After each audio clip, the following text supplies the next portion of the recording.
Brewing, Wikipedia article audio. Brewing is the production of beer by steeping a starch source in water and fermenting the resulting sweet liquid with yeast. It may be done in a brewery by a commercial brewer, at home by a home brewer, or by a variety of traditional methods such as communally by the indigenous peoples in Brazil when making caurm. Brewing has taken place since around the 6th millennium BC, and archaeological evidence suggests that emerging civilizations including ancient Egypt and Mesopotamia brewed beer. Since the 19th century, the brewing industry has been part of most Western economies. The basic ingredients of beer are water and a fermentable starch source such as malted barley.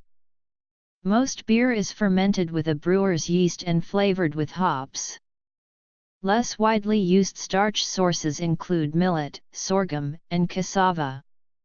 Secondary sources, such as maize, rice, or sugar, may also be used, sometimes to reduce cost, or to add a feature, such as adding wheat to aid in retaining the foamy head of the beer.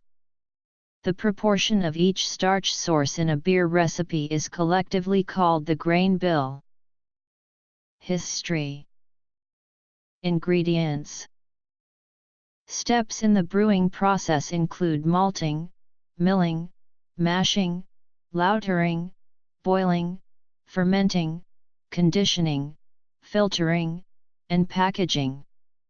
There are three main fermentation methods: warm, cool and spontaneous. Fermentation may take place in an open or closed fermenting vessel. A secondary fermentation may also occur in the cask or bottle. There are several additional brewing methods, such as barrel aging, double dropping, and Yorkshire square. Brewing has taken place since around the 6th millennium BC, and archaeological evidence suggests emerging civilizations including ancient Egypt and Mesopotamia brewed beer. Descriptions of various beer recipes can be found in cuneiform from ancient Mesopotamia. In Mesopotamia, the brewer's craft was the only profession which derived social sanction and divine protection from female deities/goddesses, specifically, Ninkasi, who covered the production of beer, Ceres, who was used in a metonymic way to refer to beer, and Siduri, who covered the enjoyment of beer. Ethnographic studies indicate that women have often been closely associated with brewing in developing and pre-industrial societies. As almost any cereal containing certain sugars can undergo spontaneous fermentation due to wild yeasts in the air, it is possible that beer-like beverages were independently developed throughout the world soon after a tribe or culture had domesticated cereal.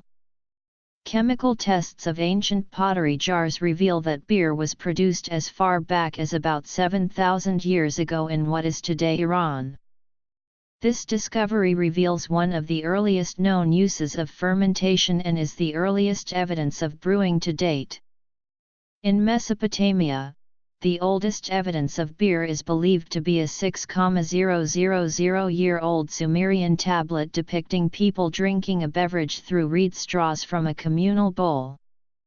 A 3,900-year-old Sumerian poem honoring Ninkasi, the patron goddess of brewing, contains the oldest surviving beer recipe, describing the production of beer from barley via bread. The invention of bread and beer has been argued to be responsible for humanity's ability to develop technology and build civilization. The earliest chemically confirmed barley beer to date was discovered at Gaziantep in the central Zagros Mountains of Iran, where fragments of a jug, at least 5,000 years old, was found to be coated with beer stone, a byproduct of the brewing process.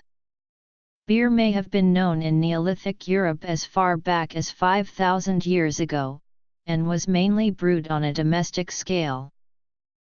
Ale produced before the Industrial Revolution continued to be made and sold on a domestic scale, although by the 7th century AD beer was also being produced and sold by European monasteries.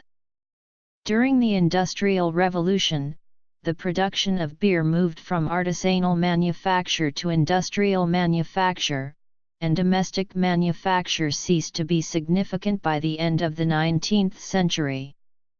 The development of hydrometers and thermometers changed brewing by allowing the brewer more control of the process, and greater knowledge of the results. Today, the brewing industry is a global business, consisting of several dominant multinational companies and many thousands of smaller producers ranging from brew pubs to regional breweries.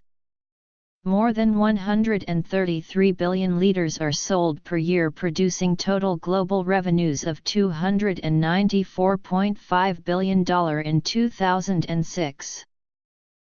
The basic ingredients of beer are water, a starch source, such as malted barley, able to be fermented, a brewer's yeast to produce the fermentation, and a flavoring, such as hops, to offset the sweetness of the malt. A mixture of starch sources may be used, with a secondary saccharide, such as maize, rice, or sugar, often being termed an adjunct, especially when used as a lower-cost substitute for malted barley. Less widely used starch sources include millet, sorghum, and cassava root in Africa, potato in Brazil, and agave in Mexico, among others. The amount of each starch source in a beer recipe is collectively called the grain bill. Brewing process. Beer is composed mostly of water. Regions have water with different mineral components. As a result, different regions were originally better suited to making certain types of beer, thus giving them a regional character. For example, Dublin has hard water well suited to making stout, such as Guinness, while Pilsen has soft water well suited to making pale lager, such as Pilsner Urquell. The waters of Burton in England contain gypsum, which benefits making pale ale to such a degree that brewers of pale ales will add gypsum to the local water in a process known as Burtonization. The starch source in a beer provides the fermentable material and is a key determinant of the strength and flavor of the beer. The most common starch source used in beer is malted grain. Grain is malted by soaking it in water, allowing it to begin germination, and then drying the partially germinated grain in a kiln. Malting grain produces enzymes that will allow conversion from starches in the grain into fermentable sugars during the mash process. Different roasting times and temperatures are used to produce different colors of malt from the same grain. Darker malts will produce darker beers. Mashing. Nearly all beer includes barley malt as the majority of the starch. This is because of its fibrous husk, which is important not only in the sparging stage of brewing but also as a rich source of amylase, a digestive enzyme that facilitates conversion of starch into sugars. Other malted and unmalted grains and sorghum may be used. In recent years, a few brewers have produced gluten-free beer made with sorghum with no barley malt for people who cannot digest gluten-containing grains like wheat, barley, and rye. Hops are the female flower clusters or seed cones of the hop vine Humulus lupulus, which are used as a flavoring and preservative agent in nearly all beer made today. Hops had been used for medicinal and food flavoring purposes since Roman times. By the 7th century in Carolingian monasteries in what is now Germany, beer was being made with hops, though it isn't until the 13th century that widespread cultivation of hops for use in beer is recorded. Before the 13th century, beer was flavored with plants such as yarrow, wild rosemary, and bog myrtle, and other ingredients such as juniper berries, aniseed, and ginger, which would be combined into a mixture known as gruit and used as hops are now used. between the 13th and the 16th century, during which hops took over as the dominant flavoring. Beer flavored with gruit was known as ale, while beer flavored with hops was known as beer. Some beers today, such as Fra Oak by the Scottish Heather Ales Company and Cervoise Lancelot by the French brasserie Lancelot Company, use plants other than hops for flavoring. Hops contain several characteristics that brewers desire in beer. They contribute a bitterness that balances the sweetness of the malt. They provide floral, citrus, and herbal aromas and flavors. They have an antibiotic effect that favors the activity of brewer's yeast over less desirable microorganisms, and they aid in head retention, the length of time that a foamy head will last. The preservative in hops comes from the lupulin glands, which contain soft resins with alpha and beta acids. Though much studied, the preservative nature of the soft resins is not yet fully understood, though it has been observed that unless stored at a cool temperature, the preservative nature will decrease. Brewing is the sole major commercial use of hops. Lautering. Yeast is the microorganism that is responsible for fermentation in beer. Yeast metabolizes the sugars extracted from grains, which produces alcohol and carbon dioxide, and thereby turns wort into beer. In addition to fermenting the beer, yeast influences the character and flavor. The dominant types of yeast used to make beer are Saccharomyces cerevisiae, known as ale yeast, and Saccharomyces pastorianus, known as lager yeast, Brettanomyces ferments lambics, and Taurulaspirital ferments Bavarian Weiss beer. Before the role of yeast in fermentation was understood, fermentation involved wild or airborne yeasts, and a few styles such as lambics still use this method today. Emil Christian Hansen, a Danish biochemist employed by the Carlsberg Laboratory, developed pure yeast cultures which were introduced into the Carlsberg Brewery in 1883, and pure yeast strains are now the main fermenting source used worldwide. Boiling. Some brewers add one or more clarifying agents to beer, which typically precipitate out of the beer along with protein solids and are found only in trace amounts in the finished product.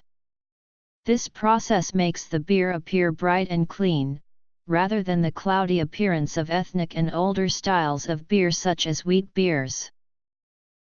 Brew kettle or copper. Examples of clarifying agents include isinglass, obtained from swim bladders of fish, Irish moss, a seaweed, Kappa carrageenan, from the seaweed Kappaficus cottoni, polychlor, and gelatin. If a beer is marked suitable for vegans, it was generally clarified either with seaweed or with artificial agents, although the fast cask method invented by Marstons in 2009 may provide another method. There are several steps in the brewing process, which may include malting, mashing, lautering, boiling, fermenting, conditioning, filtering, and packaging. Whirlpool. Malting is the process where barley grain is made ready for brewing. Malting is broken down into 3 steps in order to help to release the starches in the barley. First, during steeping, the grain is added to a vat with water and allowed to soak for approximately 40 hours. During germination, the grain is spread out on the floor of the germination room for around 5 days. The final part of malting is killing, when the malt goes through a very high temperature drying in a kiln, with gradual temperature increase over several hours. When killing is complete, the grains are now termed malt, and they will be milled or crushed to break apart the kernels and expose the cotyledon, which contains the majority of the carbohydrates and sugars. This makes it easier to extract the sugars during mashing. Milling also separates the seed from the husk. Care must be taken when milling to ensure that the starch reserves are sufficiently milled without damaging the husk and providing coarse enough grits that a good filter bed can be formed during lautering. Grains are typically dry milled with roller mills or hammer mills. Hammer mills, which produce a very fine mash, are often used when mash filters are going to be employed in the lautering process because the grain does not have to form its own filter bed. In modern plants, the grain is often conditioned with water before it is milled to make the husk more pliable, thus reducing breakage and improving lauter speed. Mashing converts the starches released during the malting stage into sugars that can be fermented. The milled grain is mixed with hot water in a large vessel known as a mash tun. In this vessel, the grain and water are mixed together to create a cereal mash. During the mash, naturally occurring enzymes present in the malt convert the starches in the grain into smaller molecules or simple sugars. This conversion is called saccharification, which occurs between the temperatures 140 to 158 degrees F. The result of the mashing process is a sugar-rich liquid or wort, which is then strained through the bottom of the mash tun in a process known as lautering. Prior to lautering, the mash temperature may be raised to about 75–78 degrees C to free up more starch and reduce mash viscosity. Additional water may be sprinkled on the grains to extract additional sugars. The wort is moved into a large tank known as a copper or kettle where it is boiled with hops and sometimes other ingredients such as herbs or sugars. This stage is where many chemical reactions take place, and where important decisions about the flavor, color, and aroma of the beer are made. The boiling process serves to terminate enzymatic processes, precipitate proteins, isomerize hop resins, and concentrate and sterilize the wort. Hops add flavor, aroma, and bitterness to the beer. At the end of the boil, the hopped wort settles to clarify in a vessel called a whirlpool, where the more solid particles in the wort are separated out. After the whirlpool, the wort is drawn away from the compacted hop trub, and rapidly cooled via a heat exchanger to a temperature where yeast can be added. A variety of heat exchanger designs are used in breweries, with the most common a plate style. Water or glycol run in channels in the opposite direction of the wort, causing a rapid drop in temperature. It is very important to quickly cool the wort to a level where yeast can be added safely, as yeast is unable to grow in very high temperatures, and will start to die in temperatures above 60 degrees Celsius. After the wort goes through the heat exchanger, the cooled wort goes into a fermentation tank. A type of yeast is selected and added, or pitched, to the fermentation tank. When the yeast is added to the wort, the fermenting process begins, where the sugars turn into alcohol, carbon dioxide, and other components. When the fermentation is complete, the brewer may rack the beer into a new tank, called a conditioning tank. Conditioning of the beer is the process in which the beer ages, the flavor becomes smoother, and flavors that are unwanted dissipate. After conditioning for a week to several months, the beer may be filtered and force carbonated for bottling, or fined in the cask. Hop back. Mashing is the process of combining a mix of milled grain, known as the grain bill, and water, known as liquor, and heating this mixture in a vessel called a mash tun. Mashing is a form of steeping, and defines the act of brewing, such as with making tea, sake, and soy sauce. Technically, wine, cider and mead are not brewed but rather vinified, as there is no steeping process involving solids. Mashing allows the enzymes in the malt to break down the starch in the grain into sugars, typically maltose, to create a malty liquid called wort. There are two main methods: infusion mashing, in which the grains are heated in one vessel, and decoction mashing, in which a proportion of the grains are boiled and then returned to the mash, raising the temperature. Mashing involves pauses at certain temperatures, and takes place in a mash tun, an insulated brewing vessel with a false bottom. The end product of mashing is called a mash. Wort cooling. Mashing usually takes 1 to 2 hours, and during this time the various temperature rests activate different enzymes depending upon the type of malt being used, its modification level, and the intention of the brewer. The activity of these enzymes convert the starches of the grains to dextrins and then to fermentable sugars such as maltose. A mash rest from 49–55 degrees C activates various proteases, which break down proteins that might otherwise cause the beer to be hazy. This rest is generally used only with undermodified malts, which are decreasingly popular in Germany and the Czech Republic, or non-malted grains such as corn and rice, which are widely used in North American beers. A mash rest at 60 degrees Celsius activates beta-glucanase, which breaks down gummy beta-glucans in the mash, making the sugars flow out more freely later in the process. In the modern mashing process, commercial fungal-based beta-glucanase may be added as a supplement.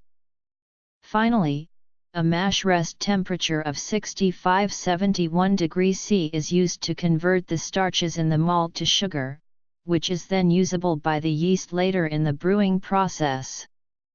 Doing the latter rest at the lower end of the range favors beta-amylase enzymes, producing more low-order sugars like maltotriose, maltose, and glucose, which are more fermentable by the yeast.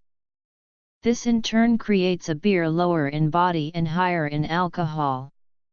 A rest closer to the higher end of the range favors alpha-amylase enzymes, creating more higher-order sugars and dextrins, which are less fermentable by the yeast, so a fuller-bodied beer with less alcohol is the result. Duration and pH variances also affect the sugar composition of the resulting wort. Lautering is the separation of the wort from the grains. This is done either in a mash tun outfitted with a false bottom, in a lauter tun, or in a mash filter. Most separation processes have two stages: first, wort runoff, during which the extract is separated in an undiluted state from the spent grains, and sparging, in which extract which remains with the grains is rinsed off with hot water. The lauter tun is a tank with holes in the bottom small enough to hold back the large bits of grist and hulls. The bed of grist that settles on it is the actual filter.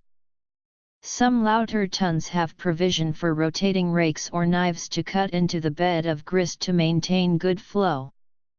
The knives can be turned so they push the grain, a feature used to drive the spent grain out of the vessel. The mash filter is a plate and frame filter. The empty frames contain the mash, including the spent grains, and have a capacity of around 1 hectoliter. The plates contain a support structure for the filter cloth. The plates, frames, and filter cloths are arranged in a carrier frame like so: frame, cloth, plate, cloth, with plates at each end of the structure. Newer mash filters have bladders that can press the liquid out of the grains between spargings. The grain does not act like a filtration medium in a mash filter.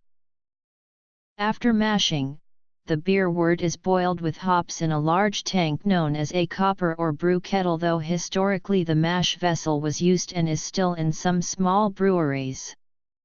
The boiling process is where chemical reactions take place, including sterilization of the wort to remove unwanted bacteria, releasing of hop flavors, bitterness, and aroma compounds through isomerization, stopping of enzymatic processes, precipitation of proteins, and concentration of the wort. Finally, the vapors produced during the boil volatilize off flavors, including dimethyl sulfide precursors. The boil is conducted so that it is even and intense, a continuous rolling boil. The boil on average lasts between 45 and 90 minutes, depending on its intensity, the hop addition schedule, and volume of water the brewer expects to evaporate. At the end of the boil, solid particles in the hopped wort are separated out, usually in a vessel called a whirlpool.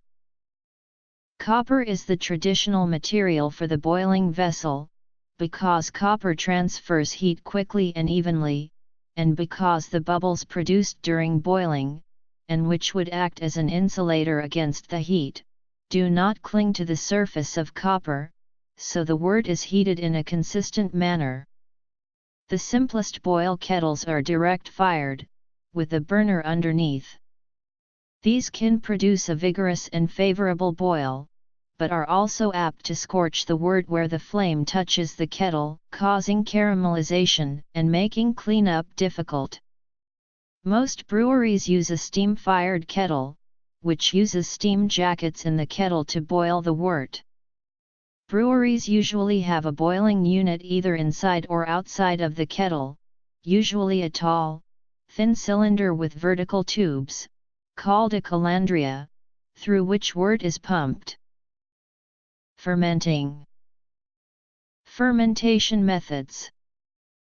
Warm fermentation. Cool fermentation. At the end of the boil, solid particles in the hopped wort are separated out, usually in a vessel called a whirlpool or settling tank. The whirlpool was devised by Henry Ranulph Hudston while working for the Molson Brewery in 1960 to utilize the so-called tea leaf paradox to force the denser solids known as trub into a cone in the center of the whirlpool tank. Whirlpool systems vary. Smaller breweries tend to use the brew kettle, larger breweries use a separate tank, and design will differ, with tank floors either flat, sloped, conical or with a cup in the center. The principle in all is that by swirling the wort the centripetal force will push the trub into a cone at the center of the bottom of the tank, where it can be easily removed. A hopback is a traditional additional chamber that acts as a sieve or filter by using whole hops to clear debris from the unfermented wort, as the whirlpool does, and also to increase hop aroma in the finished beer. It is a chamber between the brewing kettle and wort chiller. Hops are added to the chamber, the hot wort from the kettle is run through it, and then immediately cooled in the wort chiller before entering the fermentation chamber. Hopbacks utilizing a sealed chamber facilitate maximum retention of volatile hop aroma compounds that would normally be driven off when the hops contact the hot wort. While a hopback has a similar filtering effect as a whirlpool, it operates differently. A whirlpool uses centrifugal forces. A hopback uses a layer of whole hops to act as a filter bed. Furthermore, while a whirlpool is useful only for the removal of pelleted hops, in general hopbacks are used only for the removal of whole flower hops. The hopback has mainly been substituted in modern breweries by the whirlpool. After the whirlpool, the wort must be brought down to fermentation temperatures 20-26 degrees C before yeast is added. In modern breweries this is achieved through a plate heat exchanger. A plate heat exchanger has many ridged plates, which form two separate paths. The wort is pumped into the heat exchanger, and goes through every other gap between the plates. The cooling medium, usually water, goes through the other gaps. The ridges in the plates ensure turbulent flow. A good heat exchanger can drop 95 degrees Celsius wort to 20 degrees Celsius while warming the cooling medium from about 10 degrees Celsius to 80 degrees Celsius. The last few plates often use a cooling medium which can be cooled to below the freezing point, which allows a finer control over the wort out temperature, and also enables cooling to around 10 degrees Celsius. After cooling, oxygen is often dissolved into the wort to revitalize the yeast and aid its reproduction. While boiling, it is useful to recover some of the energy used to boil the wort. On its way out of the brewery, the steam created during the boil is passed over a coil through which unheated water flows.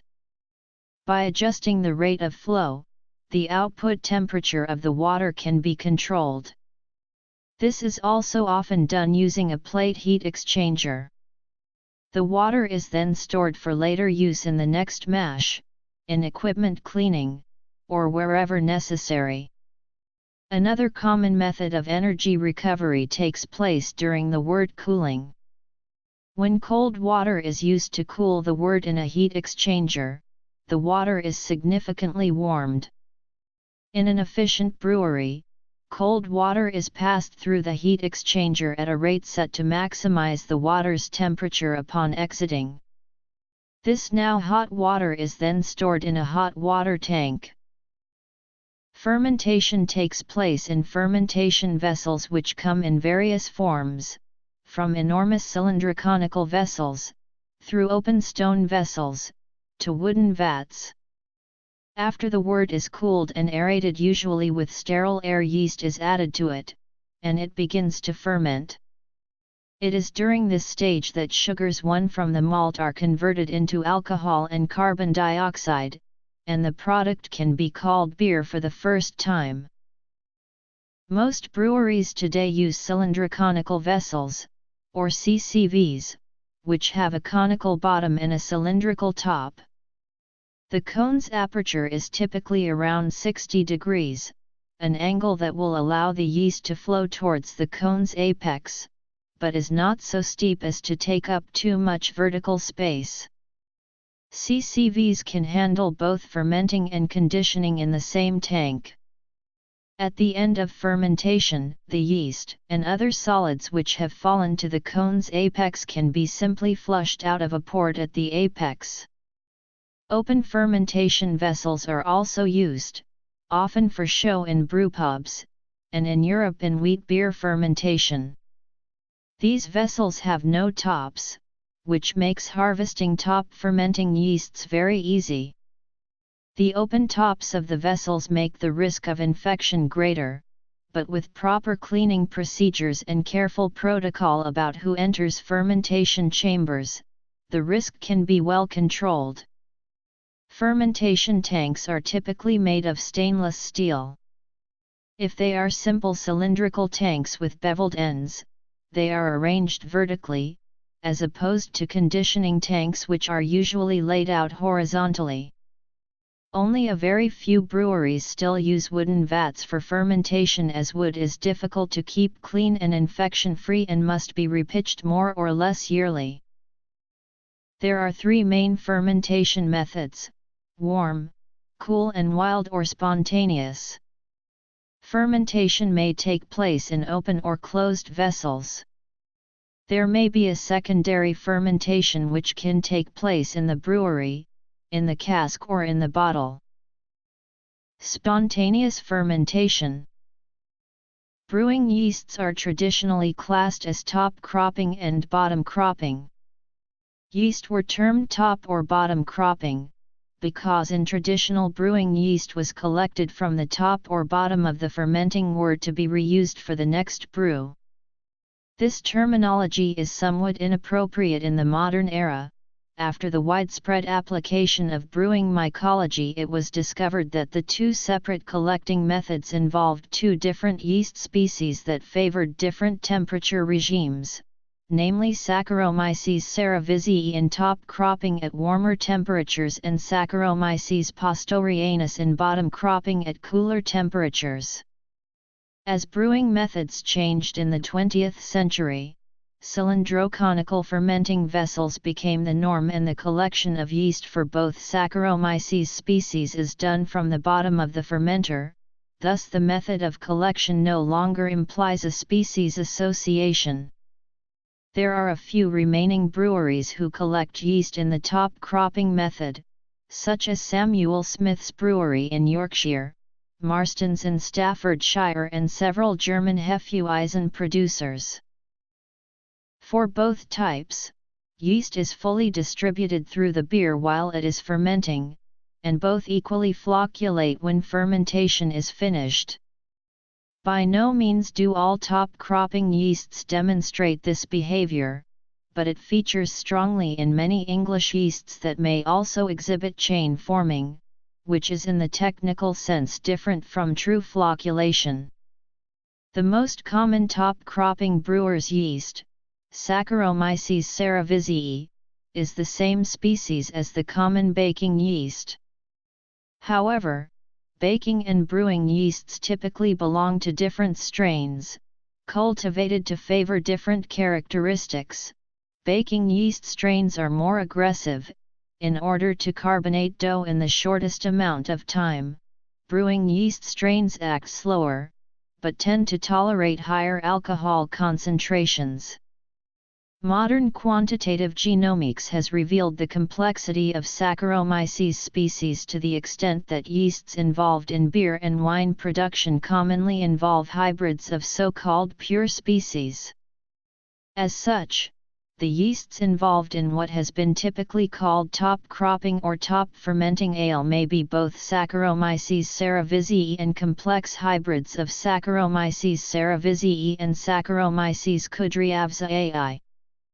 Three notable ales, Chimay, Orval, and Westmalle, are fermented with these hybrid strains, which are identical to wine yeasts from Switzerland.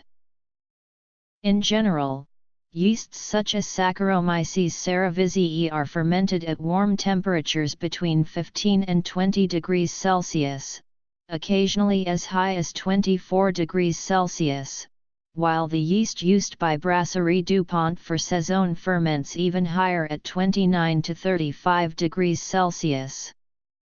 They generally form a foam on the surface of the fermenting beer, which is called barm, as during the fermentation process its hydrophobic surface causes the flocks to adhere to CO2 and rise. Because of this, they are often referred to as top cropping or top fermenting, though this distinction is less clear in modern brewing with the use of cylindroconical tanks. Generally, warm fermented beers, which are usually termed ale, are ready to drink within 3 weeks after the beginning of fermentation, although some brewers will condition them for several months. Conditioning, filtering, packaging. When a beer has been brewed using a cool fermentation of around 10 degrees Celsius, compared to typical warm fermentation temperatures of 18 degrees Celsius, then stored for typically several weeks at temperatures close to freezing point, it is termed a lager. During the lagering or storage phase, several flavor components developed during fermentation dissipate, resulting in a cleaner flavor. Though it is the slow, cool fermentation and cold conditioning that defines the character of lager, the main technical difference is with the yeast generally used, which is Saccharomyces pastorianus. Technical differences include the ability of lager yeast to metabolize melibbiose, and the tendency to settle at the bottom of the fermenter. Though these technical differences are not considered by scientists to be influential in the character or flavor of the finished beer, brewers feel otherwise, sometimes cultivating their own yeast strains which may suit their brewing equipment or for a particular purpose, such as brewing beers with a high ABV. Brewers in Bavaria had for centuries been selecting cold fermenting yeasts by storing their beers in cold alpine caves.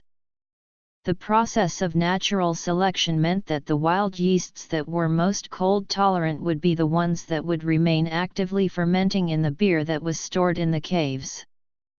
A sample of these Bavarian yeasts was sent from the Spaten brewery in Munich to the Carlsberg brewery in Copenhagen in 1845, who began brewing with it.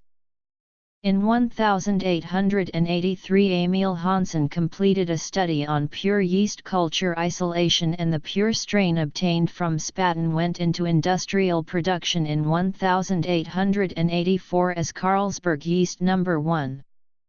Another specialized pure yeast production plant was installed at the Heineken brewery in Rotterdam the following year, and together they began the supply of pure cultured yeast to brewers across Europe. This yeast strain was originally classified as Saccharomyces carlsbergensis, a now defunct species name which has been superseded by the currently accepted taxonomic classification Saccharomyces pastorianus. Lambic beers are historically brewed in Brussels and the nearby Pays-Atenland region of Belgium without any yeast inoculation. They are fermented in oak barrels with the resident microbiota present in the wood and can take up to 2 years to come into condition for sale.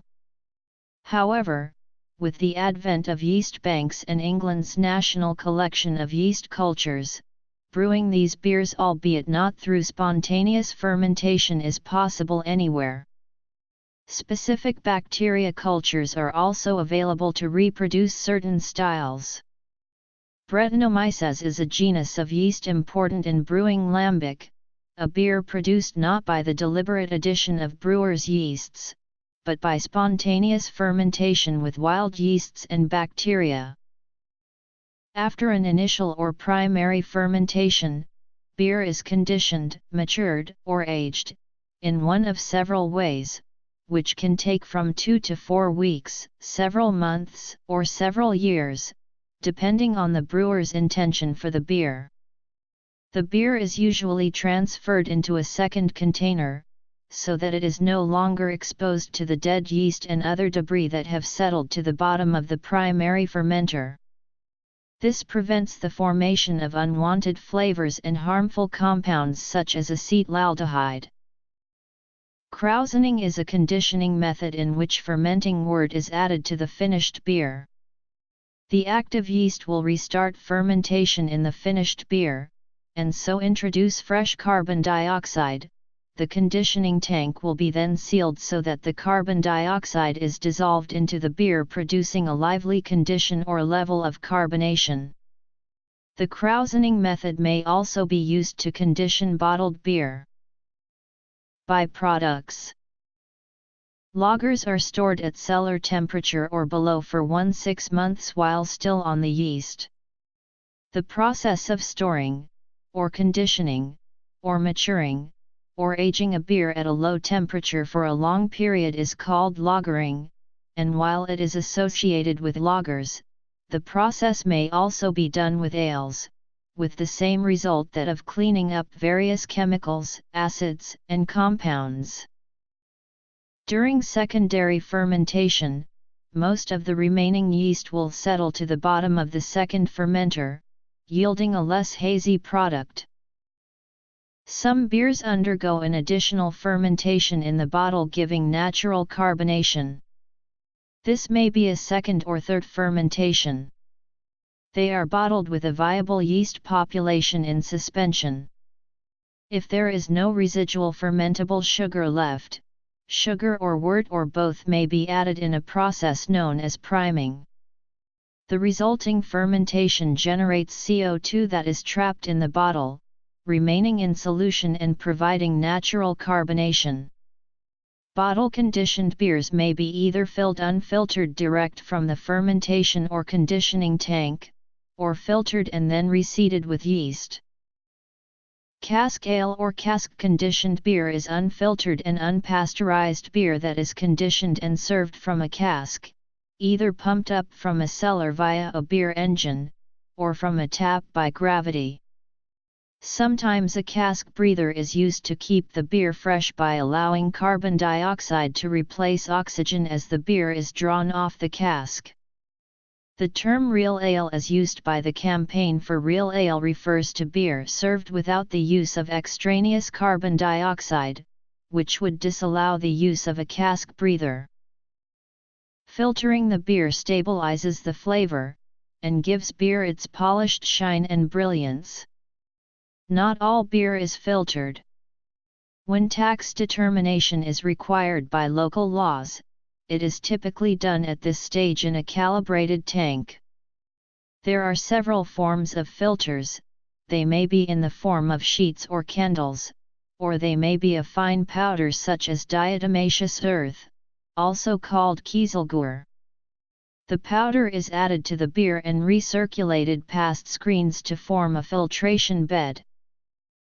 Filters range from rough filters that remove much of the yeast and any solids left in the beer, to filters tight enough to strain color and body from the beer. Filtration ratings are divided into rough, fine, and sterile. Rough filtration leaves some cloudiness in the beer, but it is noticeably clearer than unfiltered beer. Fine filtration removes almost all cloudiness. Sterile filtration removes almost all microorganisms. These filters use sheets that allow only particles smaller than a given size to pass through. The sheets are placed into a filtering frame, sanitized and then used to filter the beer. The sheets can be flushed if the filter becomes blocked. The sheets are usually disposable and are replaced between filtration sessions. Often the sheets contain powdered filtration media to aid in filtration. Pre-made filters have two sides. One with loose holes, and the other with tight holes. Flow goes from the side with loose holes to the side with the tight holes, with the intent that large particles get stuck in the large holes while leaving enough room around the particles and filter medium for smaller particles to go through and get stuck in tighter holes. Sheets are sold in nominal ratings, and typically 90% of particles larger than the nominal rating are caught by the sheet. Filters that use a powder medium are considerably more complicated to operate, but can filter much more beer before regeneration.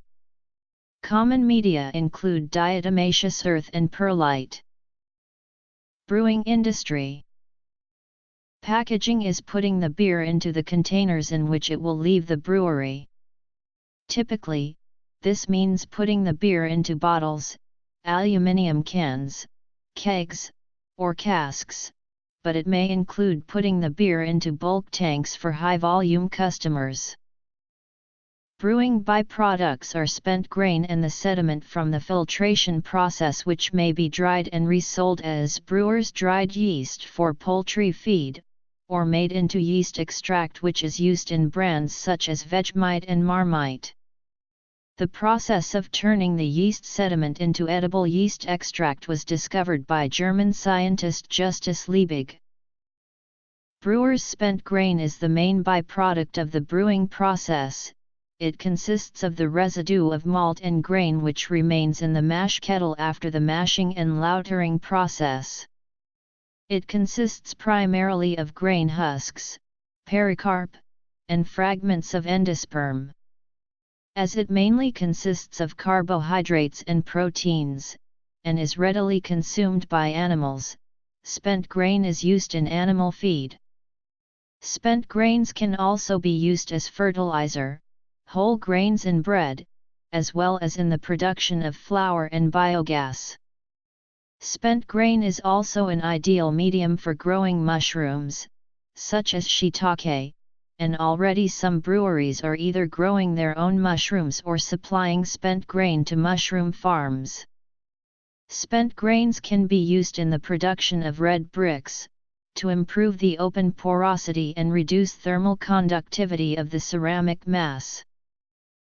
The brewing industry is a global business, consisting of several dominant multinational companies and many thousands of smaller producers known as microbreweries or regional breweries depending on size and region. More than 133 billion liters are sold per year, producing total global revenues of $294.5 billion as of 2006.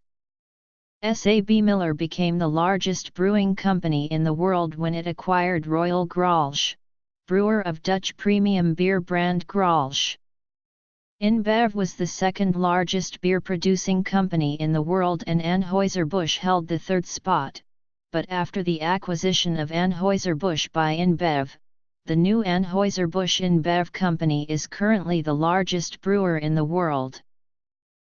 Brewing at home is subject to regulation and prohibition in many countries. Restrictions on home brewing were lifted in the UK in 1963, Australia followed suit in 1972, and the USA in 1978, though individual states were allowed to pass their own laws limiting production.